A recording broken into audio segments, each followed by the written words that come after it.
This is how we ride. This is how we do. Now, the main reason that late model racing is so much more alluring to view is what you're watching these last few weeks and this week and next week with the late models at East Bay and Volution prior to All Tech and Golden Isle is you're watching the best of the best race against each other every single night. Now, some of you sprint car people will be like, well, why does that matter? Okay, that's what happens, right? That's not what happens. So after Florida is over, Lucas Oil and the World of Outlaw Late Model Series, they go their separate ways. And they take stars and the best of the best with them in their separate ways as well. And some drivers are nationally talented but won't even stay on a tour one or the other. They'll just run their local regional stuff. We've seen guys like Overton and Pierce do this recently. So the fact that we're getting to watch the best of the best every single night race against one another is one of those things that you really just don't get to see much. I mean, you get it at the big late model events, the World 100s and Fairbury sometimes, and some of these big marquee, big paying late model events where there's not a competitive series or event happening on the same weekend. But when you equate how many late model races there are to see all year long, there's not too many of them that have the best of the best late model racers at the track, both Lucas Oil and World of Outlaw Late Model Series.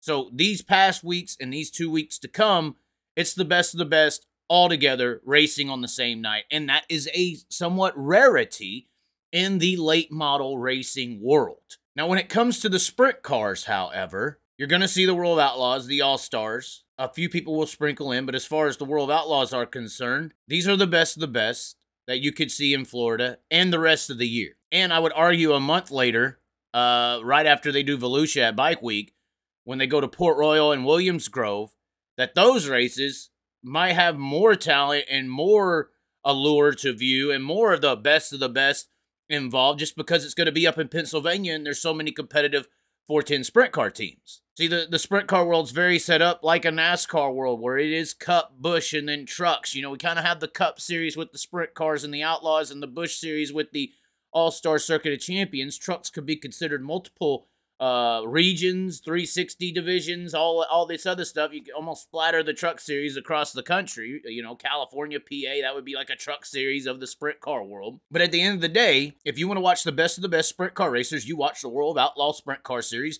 not only this week at Volusia, but the following weeks and the rest of the year. So there's nothing truly special about the drivers on hand racing one another with the World of Outlaws and the All-Star races this week, because you're going to be able to view that for the rest of the year, every single week. Whereas with this late model scene, these are some rare races. We don't get everyone under the same umbrella racing every single night. A lot of the World of Outlaw and Lucas drivers are racing together these last few weeks and the weeks to come. Now, is that good or is that bad? Well, I know if you were trying to sell dirt track racing to a mass audience or to an ESPN or to a mainstream media, and you wanted to sell the best package, you would sell the sprint cars because here are the best. There's no arguments. This is the NFL of the sprint car racing industry. Whereas if you were trying to package the late model world and sell it, you have an issue now. Now we are getting NFL level. We're getting the AFC versus the NFC over here with this late model industry. And the NFL just doesn't really exist. There's no points to judge these two conferences, which is basically a better way to look at the late model scenario, as the World of Outlaws is the NFC and the Lucas Oil is the AFC, or vice versa. These are two different conferences, and there's a debate on who has the better teams, but there's no actual Super Bowl. The only Super Bowl events are the events. There is no Super Bowl league, whereas over in the sprint car world, there already is a Super Bowl league. There is no NFC, AFC split, who's better, who's the best. It's there every single week. More like a NASCAR structure. It is very, very different. These races we're seeing with the late model series, or these late model nights right now, are AFC versus NFC. These are Super Bowl type of races happening. Whereas the sprint car racing world and these Volusia All-Star races and Outlaw races, it's just the same old that we're going to be able to see every single week for the rest of the year. So anyways, ladies and gentlemen, that's what I think. What do you think? Leave a comment, a like below. I know some of you sprint car people are like, wow, I didn't know that. Some of you late model people are like, wow, I didn't know that.